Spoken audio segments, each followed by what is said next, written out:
5, the Rhode Islander who faked his death and then sparked an international saga will go to trial on rape charges in Utah. But attempts to reach a plea deal with Nicholas Alahverdian fell apart just moments ago. Good to have you with us, everyone. I'm Dan Janik. Good evening. I'm Patrice Wood. That was the result of a court hearing within the last hour. The I-Team's Brian Crandall has been following the developments all along, and he's here with the latest. Brian? Patrice, Dan, prosecutors in Utah and Alahverdian's lawyer there had said just a couple of weeks ago they were still in plea talks in a rape case against him, but just a short time ago they said they will go to trial in September instead. That plea talks were not fruitful, as they said, and prosecutors have pulled their offer off the table. The saga has been going on for more than 3 years now. Nicholas Alahverdian appeared remotely from the jail in Utah, holding an oxygen tank in his lap. Alahverdian is facing 2 rape cases in Utah.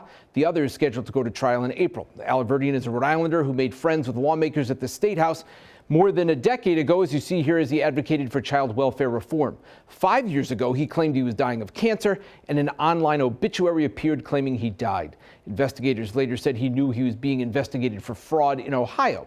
Then, in late 2021, he was arrested in Scotland on a warrant for one of the Utah rape cases that dates back to 2008. But he claimed he was someone else, speaking with an accent and using a wheelchair and oxygen tank. As we reported, a judge in Scotland ultimately ruled Alahverdian was faking and sent him to Utah last year to face the charges there. And Alahverdian finally admitted in court there a few months ago that it really is him. Now he's facing 2 rape trials there in Utah this year. I'm Brian Crandall, NBC 10 News.